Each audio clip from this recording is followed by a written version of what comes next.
Hello friends, I am Professor Abhijit Gaikwad from ACS College, Laslegao. Today we are going to study our next topic, which is nothing but fermentation industry. This topic in our TYBSc Industrial Chemistry subject. So let's start. Previously we are studying sugar industry. In sugar industry we study how the process of manufacturing of sugar could be done from cane sugar and from beet also. In this topic, in fermentation industry, we are going to study how actually the fermentation process could obtain, how the products of fermentation, how the process involved in fermentation. So let's start our topic, which is nothing but fermentation industry. So in this chapter we are going to study introduction to fermentation, history and background of fermentation, types based on respiration, means जे fermentation होतं ते aerobic किंवा anaerobic fermentation ते कशाविनी होतं ते आपण बघणार आहोत. त्यानंतर मॅकॅनिझम ऑफ फर्मेंटेशन, कशा प्रकारे फर्मेंटेशन ऑकर होतं. त्यानंतर प्रोडक्ट्स ऑफ फर्मेंटेशन बघणार आहोत. त्यानंतर fermentation as good preservative technique म्हणून ते कसं यूज केलं जातं ते आपण बघणार आहोत. त्यानंतर ॲडव्हांटेजेस अँड डिसॲडव्हांटेजेस ऑफ फर्मेंटेशन बघणार आहोत. त्यानंतर इम्पॉर्टन्स ऑफ फर्मेंटेशन, त्यामध्ये फर्मेंटेशन प्रोसेस केल्यानंतर काय आपल्याला मिळतं, त्याची युजेस, हे सर्व आपण बघणार आहोत.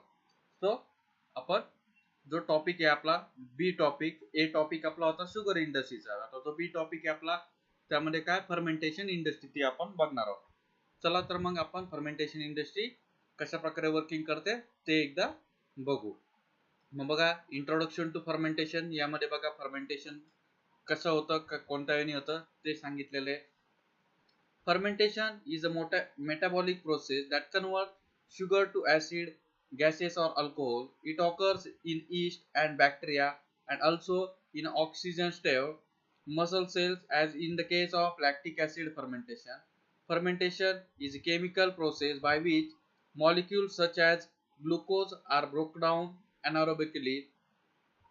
More broadly, fermentation is the foaming that occurs during the manufacture of wine, beer, a process at least 10,000 years old.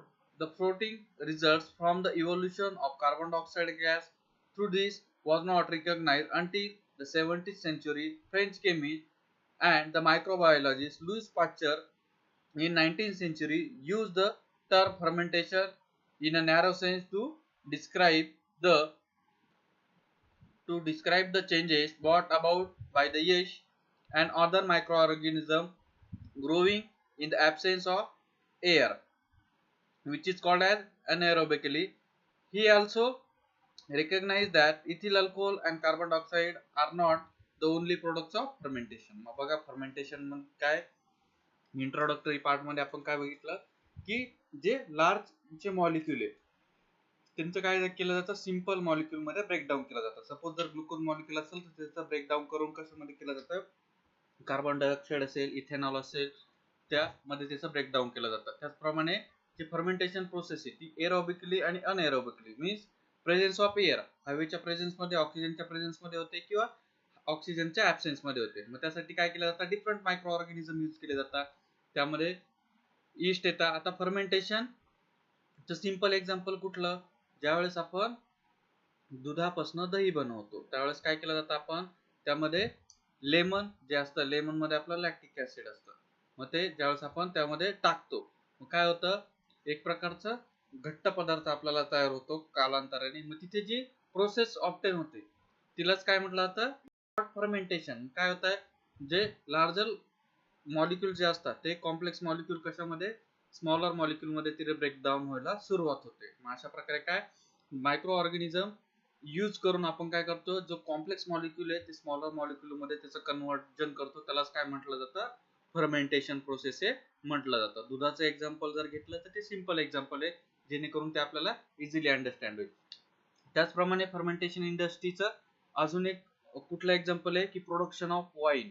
बघा, आपला जो नाशिक जिल्हा आहे, नाशिक डिस्ट्रिक्ट आहे, हा काय वाईन कॅपिटल म्हणून पण ओळखला जातो. सगळ्यात जास्त वाईन प्रोडक्शन आपल्या नाशिक जिल्ह्यामध्ये होते. मग यामध्ये सुला वाईन्स असतील किंवा अदर ज्या वायनरी फॅक्टरी आहे आपल्या विंचूर जवळ होळकर वायनरी म्हणून आहे, रिफायनरी. मग अशा डिफरंट वायनरी आपल्या नाशिक जिल्ह्यामध्ये प्रेझेंट आहे. मग त्यामध्ये काय केलं जातं, फर्मेंटेशन प्रोसेस यूज केली जाते.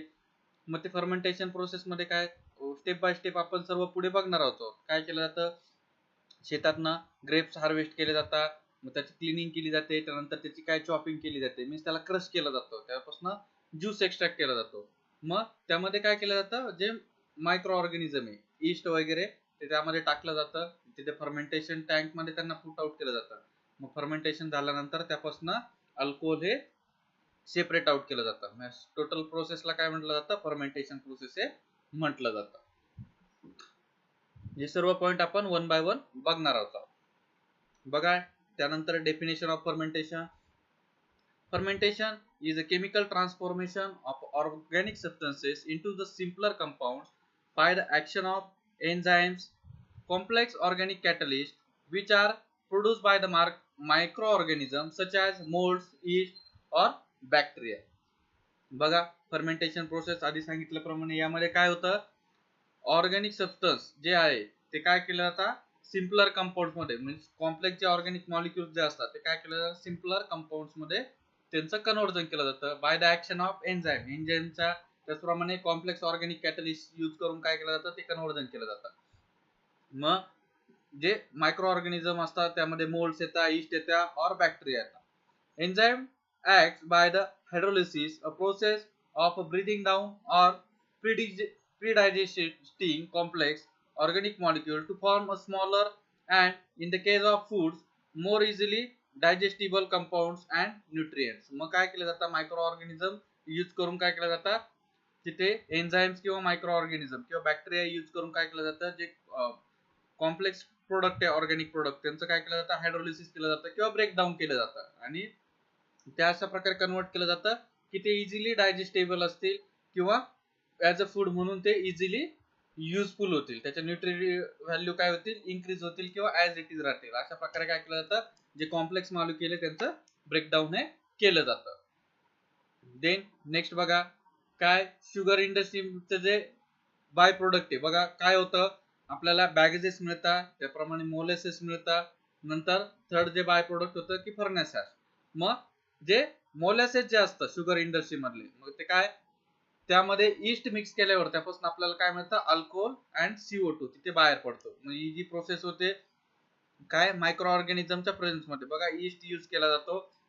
इथे काय, मोलॅसेस शुगर इंडस्ट्रीचे जे प्रोडक्ट आहे, इथे काय बाय प्रोडक्ट काय मोलॅसेस आपल्याला तिथे मिळते शुगर बरोबर, जे आपण प्रिव्हियसली बघितलंय. मग त्या मोलॅसेस मध्ये ईस्ट ज्यावेळेस आपण पुट आउट करतो त्यापासून आपल्याला अल्कोहोल आणि CO2 तिथे फॉर्म होतो किंवा हे देऊन कंपाऊंड आपल्याला तिथे फॉर्म होतात. आणि ते कंपाऊंड कशाचे असतात, फर्मेंटेशन प्रोसेसने फॉर्म झालेले असतात. बघा हिस्ट्री ऑफ फर्मेंटेशन. मग ही जी फर्मेंटेशन प्रोसेस आहे या खूप कालावधीपासून आधीपासून, ज्यावेळेस या बायोकेमिकल प्रोसेसचा स्टडी पण नव्हता झाला त्याच्या आधीपासून नेचर मध्ये त्या प्रोसेस कंटिन्युअसली ऑकर होत होता. बघा fermentation is a natural process. People applied fermentation to make products such as wine, meats, cheese, beers long before the biochemical process were understood. In the 1850 and 1860, Louis Pasteur became the first zymerologist, one who expert in the field of fermentation or scientist to study the fermentation. When he demonstrated fermentation was caused by living cell, the first solid evidence of the living nature of the yeast appears between 1837 and 1838, when three publications appeared by the C.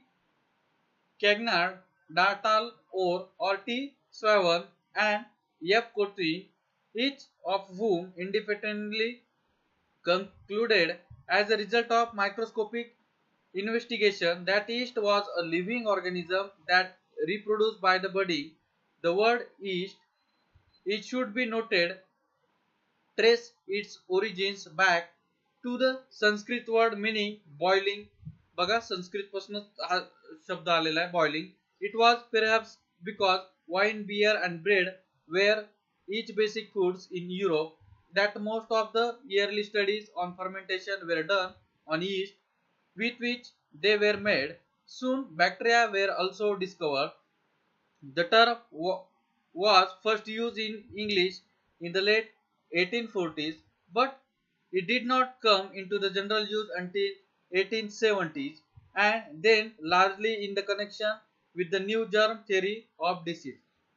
बघा जे fermentation जे word आहे तो Lewis पाश्चरने सुरुवातीला develop केला ईस्टच्या presence मध्ये.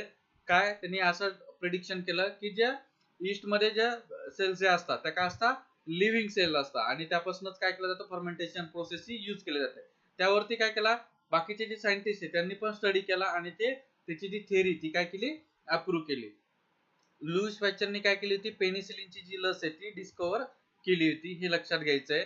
मग अशा प्रकारे जो फर्मेंटेशन जो वर्ड आहे तो कशापासून, संस्कृत पासूनच तो आलेला आहे. मीन्स तिथे काय केलं जातं, बॉइलिंग केले जातं. आपल्या आधीपासून आधीच्या काळापासून जे लोक होते ते फूड प्रिझर्वेशन साठी काय करायचे, फर्मेंटेशन टेक्निक ही यूज केली जायचे. बघा सुरुवातीला जे शुगर मिल्स नसायच्या, मग त्यावेळेस काय केलं जातं, शुगर केन जे केन शुगर आहे ते काय केलं जातं, मेकॅनिकली किंवा मॅनमेड काय केलं जातं, इन्स्ट्रुमेंट मध्ये ते प्रेस केले जायचे. मग त्यापासून शुगर केन ज्यूस एक्स्ट्रॅक्ट केला जायचा. तो एक्स्ट्रॅक्ट केल्यानंतर त्यापासून काय केले जातं, ते ड्राईंग वगैरे टेक्निक यूज करून त्यापासून मोलॅसेस सेपरेट आउट केले जायचे आणि शुगर काय केली जायची, एक्स्ट्रॅक्ट केली जायची. त्यापासून काय केला जायचा, गुळ हा मॅन्युफॅक्चर केला जायचा. आधीच्या ज्यावेळेस आपल्या भारतामध्ये इंग्रज आलेले नव्हते त्याच्या आधीपासून काय केलं जायचं, आपल्या भारतात साखर हा पदार्थ नव्हता. त्यावेळेस काय होतं, आपल्याकडे फक्त गुळ यूज केला जायचा आणि तो गुळच काय केला जायचा, यूज केला जायचा. जेव्हापासून इंग्रज भारतात आले त्यांनी काय केलं, शुगरचं इन्व्हेन्शन केलं होतं. शुगर मध्ये काय केलं जातं, डिफरंट आपण प्रोसेस यूज करतो, सल्फिटेशन, कॅल्सिनेशन, लाईमची ट्रीटमेंट त्याला दिली जाते शुगर केन ज्यूसला, आणि तो आपण यूज करतो. त्यापासून काय केली जाते, शुगर मॅन्युफॅक्चर केली जाते. बट ज्यावेळेस प्रिव्हियसली इंग्रज आपल्या भारतात आलेले नव्हते त्याच्या आधी काय व्हायचं की पूर्णपणे गुळ जो होता त्या गुळाचे काय करायचे, प्रत्येक ठिकाणी यूज करायचे आणि तो काय असायचा, हेल्दी असायचा. बट जेव्हापासून शुगर आपण यूज करायला लागलो त्यामध्ये प्रेझेन्स असणारे केमिकल्स त्याची कॉन्सन्ट्रेशन हे वाढत गेलं आणि त्या परिणामी त्याचे आपल्या बॉडीवरती बॅड इफेक्ट हे दिसायला लागले. मग सुरुवातीच्या काळापासून आपल्या भारतामध्ये काय केलं जायचं, फर्मेंटेशन इंडस्ट्री त्याचा यूज करून, फर्मेंटेशन टेक्निक यूज करून तुम्ही बघितलं असेल की दही, दूध वगैरे हे काय आपल्या पहिल्यापासून सुरुवातीपासून आपल्या देशामध्ये हे प्रोड्यूस केलं जायचं आणि ते काय केलं जायचं, ऍज अ फूड म्हणून यूज केलं जायचं. मग तेव्हापासूनच आपल्या लोकांना काय फर्मेंटेशन बद्दल माहिती होती की कुठला केमिकल टाकल्याने किंवा कुठला सबस्टन्स टाकल्याने, कंपाऊंड टाकल्याने दुधाचं दह्यामध्ये कन्व्हर्जन होतं, दह्यापासून चीज बनवलं जातं, हे सर्व आपल्या लोकांना आधीपासूनच माहित होतं. मीन्स फर्मेंटेशन इंडस्ट्री ही खूप जुनी आहे. बघा सुरुवातीचे लोक बघा अशा प्रकारे केन शुगरचा जून काय काय करायचे, एक्स्ट्रॅक्ट करायचे, त्यापासून गुळ हा मॅन्युफॅक्चर हे करत असायचे. त्यानंतर आपण बघणार आहोत टाइप्स बेस्ड ऑन रेस्पिरेशन. मग जे फर्मेंटेशनची जे प्रोसेस आहे त्यासाठी एरोबिक आणि अनएरोबिक दोन फर्मेंटेशन तिथे फर्मेंटेशनचे टाइप पडतात. एरोबिक मध्ये काय, in presence of air, air means काय, ऑक्सिजनच्या प्रेझेन्स मध्ये फर्मेंटेशन केलं जातं. आणि अनएरोबिक मध्ये काय, ऑक्सिजनच्या ऍब्सेन्स मध्ये ते फर्मेंटेशन प्रोसेस ही ऑकर केली जाते. बघा aerobic fermentation. Aerobic fermentation means that the oxygen is present. Wine, beer and acetic acid vinegar such as apple cider vinegar need oxygen in the primary or first stage of fermentation. मग जे aerobic respiration असतं त्या first स्टेजला काय ऑक्सिजनची गरज असते.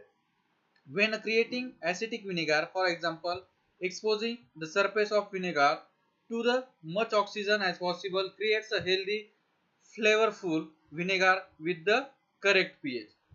मग ऑक्सिजनच्या प्रेझेन्स मध्ये काय होतं, एरोबिक मीन्स काय, ज्यावेळेस फर्मेंटेशन प्रोसेस स्टार्ट होते त्यावेळेस काय केला जातो, ऑक्सिजन कंटिन्युअसली त्या फर्मेंटेशन टँक मध्ये बबल केला जातो. बबल केल्याने काय होतं की ज्या एन्झायमॅटिक रिएक्शन आहे त्या फास्टली प्रोसीड होतात आणि फास्टली प्रोसीड झाल्यामुळे जे पण प्रोडक्ट आपल्याला फॉर्म होत आहे ते काय फ्लेवरफुल असतात आणि त्याचे पीएच वगैरे काय असतो प्रॉपरली बॅलन्स असतो due to oxygen.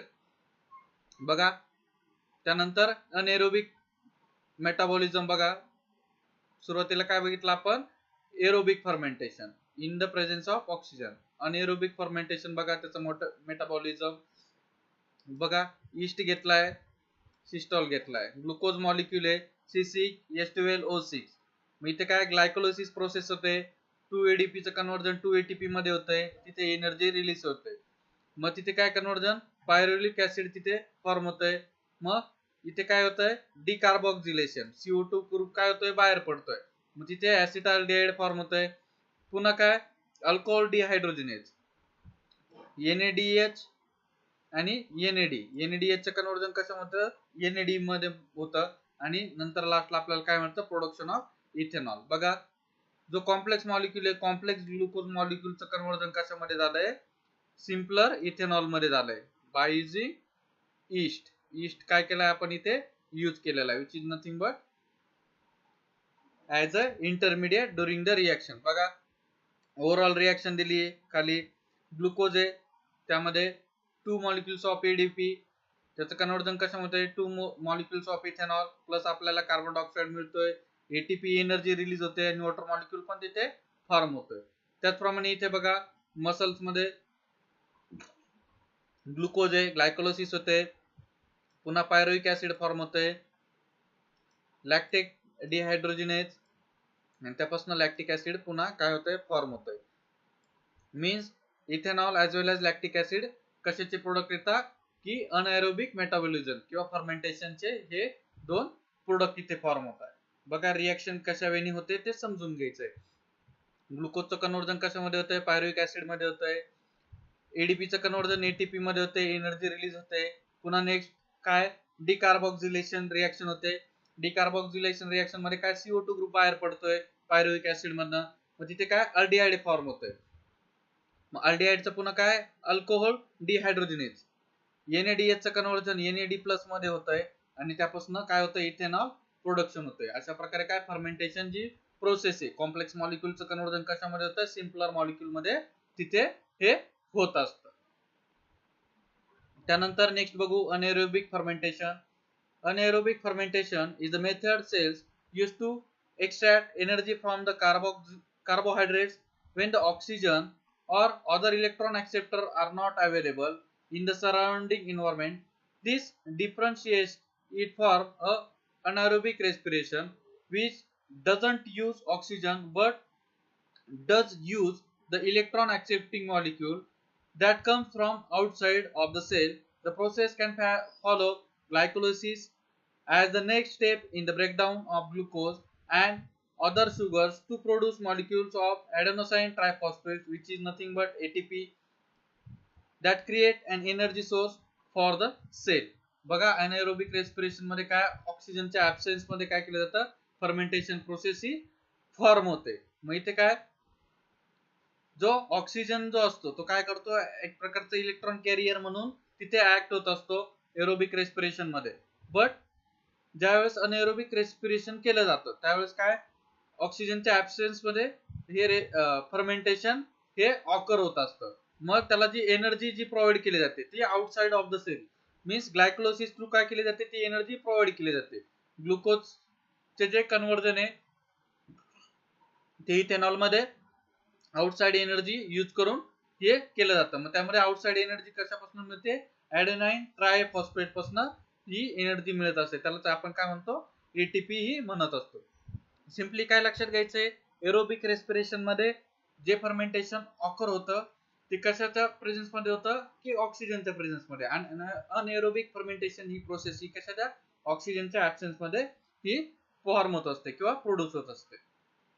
Though this method, a cell is able to regenerate nicotinamide adenine dinucleotide, which is nothing but NAD+, from the reduced form of nicotinamide adenine dinucleotide, which is nothing but NADH. आपण reaction already बघितली.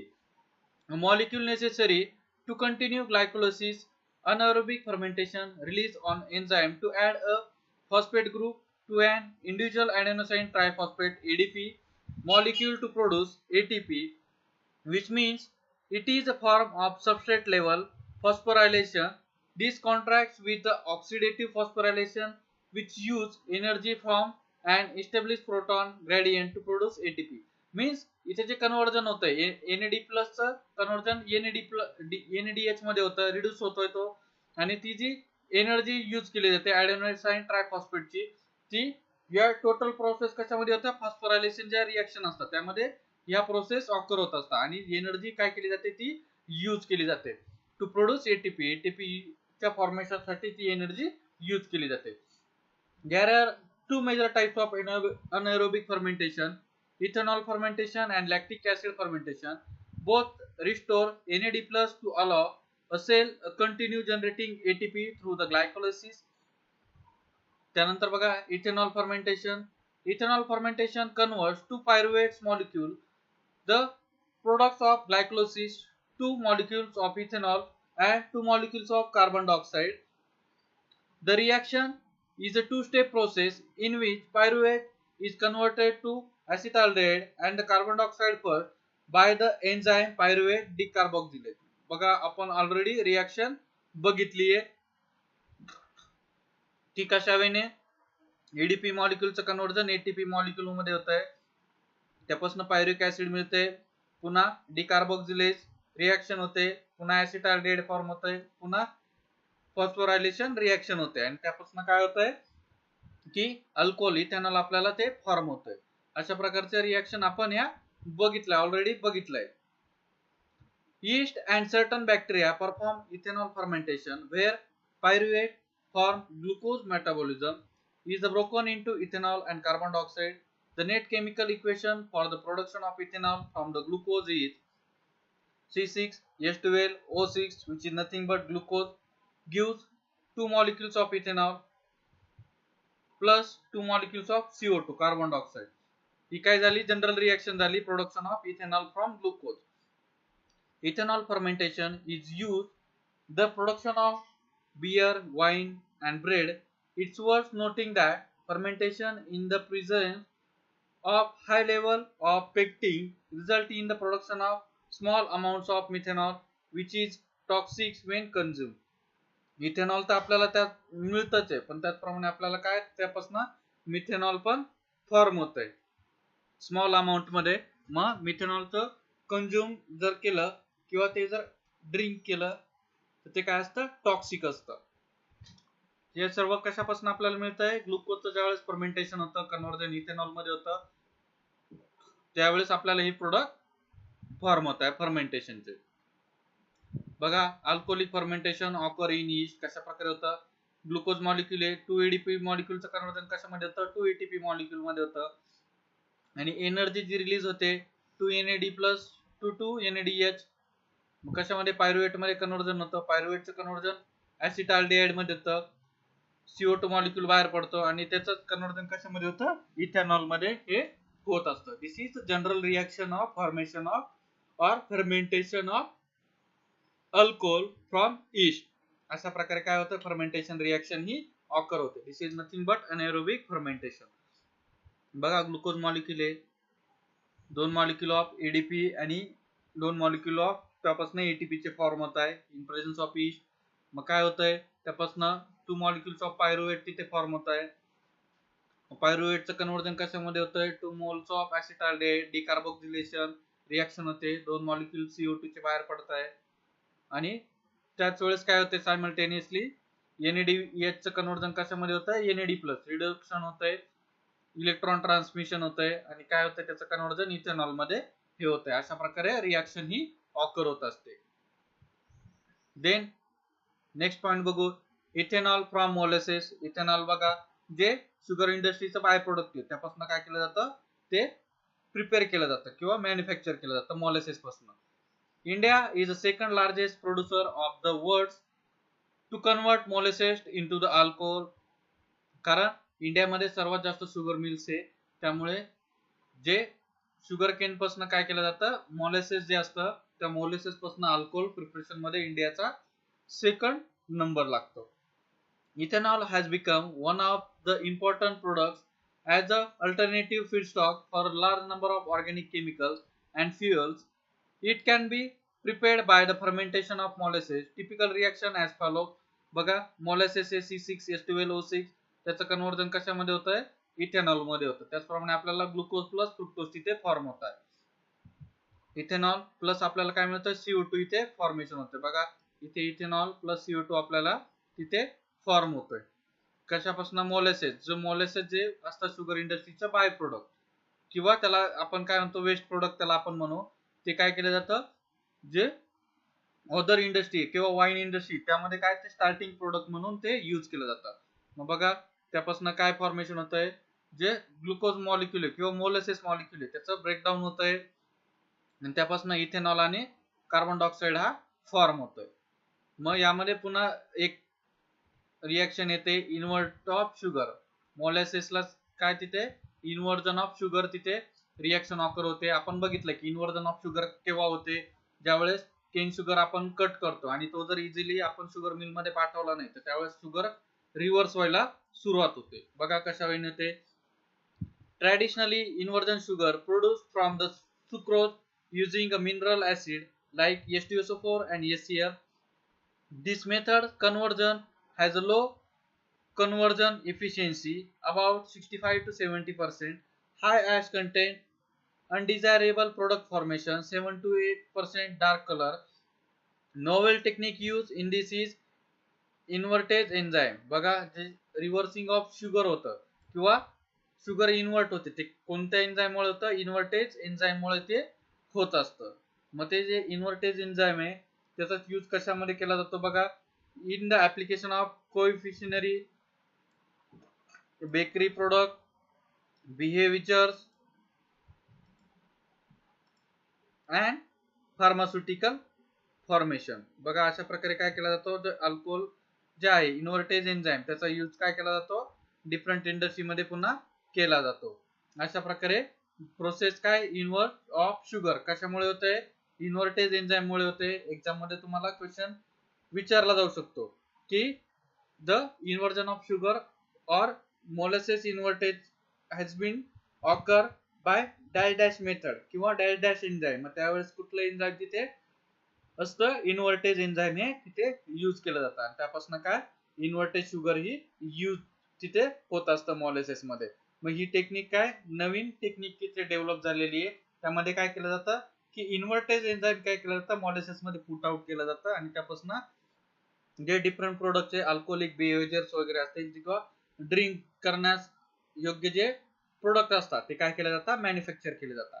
आता तुम्ही विचार कराल जो CO2 आपण तो बाहेर पडतोय तो कुठे यूज केला जात असेल, तुम्ही बघितलं असेल की जे थम्सअप असतील, स्प्राईट असेल, कोको कोला वगैरे हे जे प्रोडक्ट असतात ते काय केलं जातं, हाय प्रेशरला in presence of carbon dioxide ते काय केलं जातं, बॉटलिंग केले जातात किंवा पॅक केले जातात. त्यामध्ये कार्बन डायऑक्साइडचं कॉन्सन्ट्रेशन हे जास्त असतं. त्यामुळे ते बॉटल ज्यावेळेस आपण ओपन करतो त्यावेळेस एक प्रकारचा गॅस सडनली बाहेर पडतो. मग तो जो गॅस बाहेर पडतो तो काय असतो, कार्बन डायऑक्साइड हा गॅस असतो. मग अशा प्रकारे जे बाय प्रोडक्ट असतात किंवा प्रोडक्ट फॉर्मेशन झालेले असतात ते काय केले जातात, दुसऱ्या इंडस्ट्रीमध्ये ऍज इट इज यूज केले जातात. अशा प्रकारे डिफरंट प्रोसेस आपण बघितलाय. मग नेक्स्ट लेक्चरला आपण मेकॅनिझम ऑफ फर्मेंटेशन बघणार आहोत. आजच्या लेक्चरला आपण बघितलं सुरुवातीला की फर्मेंटेशन प्रोसेस कधीपासून स्टार्ट झाली, कशा प्रकारे त्यामध्ये रिएक्शन ऑकर होता, हे सर्व आपण बघितलं. रिमेनिंग टॉपिक आहे तो आपण नेक्स्ट लेक्चरला बघणार आहोत. कोणाला काही डिफिकल्टी असेल तर तुम्ही बुकची हेल्प घेऊ शकता किंवा मला डायरेक्टली विचारलं तरी चालेल. बुक मधनं जास्तीत जास्त प्रॅक्टिस करायची आहे, रिएक्शन समजून घ्यायचं आहे. एक्झाम पॉइंट ऑफ व्ह्यू तुम्हाला रिएक्शन या विचारले जाऊ शकता.